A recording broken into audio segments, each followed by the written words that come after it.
In the situation before. Now we have indeed. He's going to try and keep himself alive. Flash away, but a good charm. Gets the kill secured there. They are tanking a hell of a lot of this turret. There are two tanky boys coming at them, but now Isma in a lot of trouble. That's a trade back of the kill.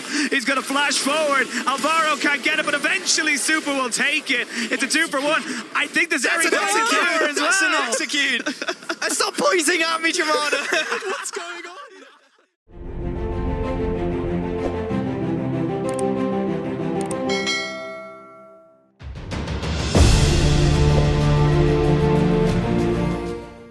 They can obviously still send Varus into an on-hit build if they want to kind of play more front-to-back team fighting. I think it's very versatile from Unicorns, but from Movistar a little more straightforward. Now I'll go back to laning phase of supports here with Nautilus into Leona matchup. Quite often you favor that as the Nautilus. Now reason being that you can hook them out of center blade. Much like Thresh often stops the center blade with a flay, that's the same interaction you're looking for to play as a Nautilus. So I think Leona will have a really hard time actually ever locking down that Zeri. And Super should also have gone for the cleanse in that instance. Lots of cleanse value against Silence, against the Maokai, against the Leona, against the Varus ultimate. Just all these things that you know is going to be layered on top of you. Well, the compositions are locked and loaded. I think Movistar, look, the game plan for the first 20 minutes in that first game was solid as hell. You just need to clean it up a little bit. You just witnessed a murder on cast, my lord. But obviously, much brighter start coming in here for Unicorns. Kind of dodging out a lot of different things. They're going to try and go aggressive here. Good charm to stop Peach from getting very far ahead. A flash for flash would be good, but you kind of want to keep it. You're taking a lot of damage, and you've waited too long. Peach picks up first blood. Yeah, that's the thing, right? He was trying to hold it, so if the Twisted Advance came out, he could bait him and flash on the turret, but Mask was just auto-attacking you. That flash... Both the towers. Yeah. There's no aggro going on to Peach in that instance now, so... Just feels bad. Hold up. Venour. Oh, we're going to see them move into the top side. Two-man's counter-strike, but he leveled up. The triumph is enough to keep him alive.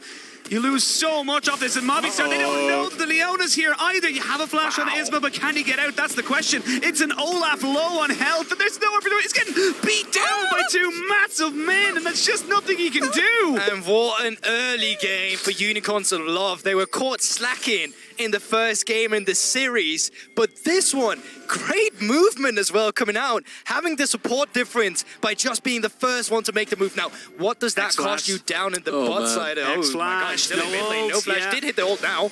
No, he didn't hit it just there. Oh yeah. Not quite able to get it, so they're going to be able to kind of move over to this one. You're not going to get full in movement there as GB checks his glasses just to make sure he can see the difference between a 5 and a 6, but...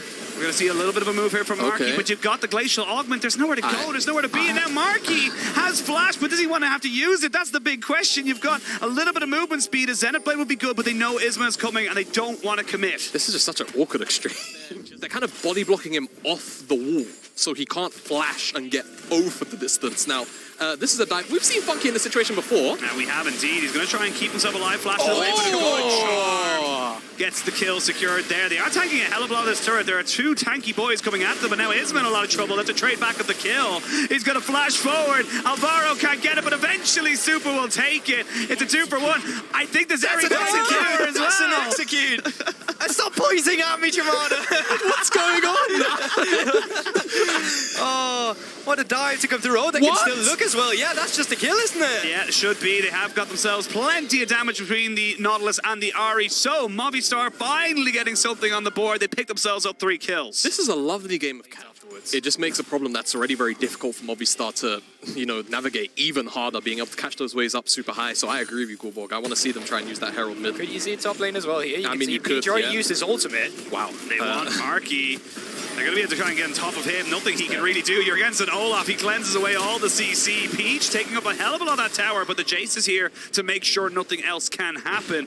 They get the kill. They don't even need to drop the Rift Herald. That was just straight up an opportunity. Yeah. It was around this mid lane where Unicorns might think they have movement. No, the Discipline, they're still waiting for it. Charm though, will it connect? Oh, they're going to look to try and get in with the Spirit Rush. Good charm there, but has to flash away as the rest of the Unicorns are coming.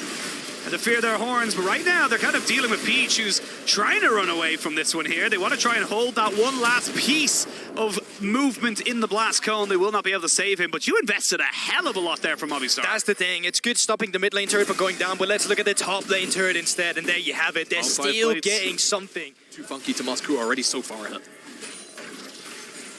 The Unicorns just playing exceptionally well. They're going to jump in here on Alvaro, who trying to keep himself tanky. Good charm there on the backside means that Mask in a lot of trouble, and he's shut down. That goes over to Isma. Peach flashing over the wall, but immediately gets caught back right into the fray. And there's 2 quick kills. So Movistar not to be taken lightly right now. Yeah, that's just a member. But also from Saplings just laying across. You also have the priority up there now, Peach. Oh, man. They're looking for him. There's going to be Nature's Grass coming out here to try and make this one work. The Olaf goes in. He's going to try and take down Alvaro straight away. Immediately has to disengage though as he was losing his Ragnarok. They do take out Marky. No longer a part of this fight. Good charm. Does land on the Lexus. They trade back 1-for-1. Super goes over the wall. He cleanses to make sure he does not get CC'd. And it's a 1-for-1 trade. Yeah, very lucky because the Twisted Advance actually connects while Super's in terrain. It forces him back out onto the... And hooking them don't really do anything. I mean, look, unless there's a wild turn of events here with Marky getting a God tier flank, but he's already been spotted out. They're going to jump straight away on top of him and just burn him down. He's got himself the counter strike, but he's in a defensive manner. The Maokai ultimate coming across from perfect angle to stop any kind of retreat. The Jax is dead. The Nautilus too. Sure, we'll throw the Xin Zhao into the Death Realm as well. And there's just nothing else to really be said about this one. This is going to be Unicorns all but ending the game. Yeah, more intimidating than it already is. But You got some nightmares behind the scenes. I was going to say, you're very creative over there. I worked in horse racing for years. Oh, did you know? Yes, I did. That's where might not have seen the face. That's where my family comes from. Wow. The stables. Oh. Potato farmer as well then? No. Oh, okay. That's racist. I swear you told me this. No, I swear I heard him tell me this before. Well, we'll see if they can keep themselves going in this fight, but it's just going to be too easy. Look, you've not got any damage left. Super can try his absolute hardest, but the Chemdrake doing everything it can just to make sure nobody dies, and that is going to be a full 8 coming out here for Unicorns. They take themselves up to 2-0. It's the rare Chemtech soul value coming in that final team fight. Nobody dies on the Unicorns as they, quite frankly, just slap Movistar with their wallets. They're going to go 2-0 up. Like you said, Ashinan, for Movistar, big adaptation has to start coming through because that game 1 has got to be a tier 1.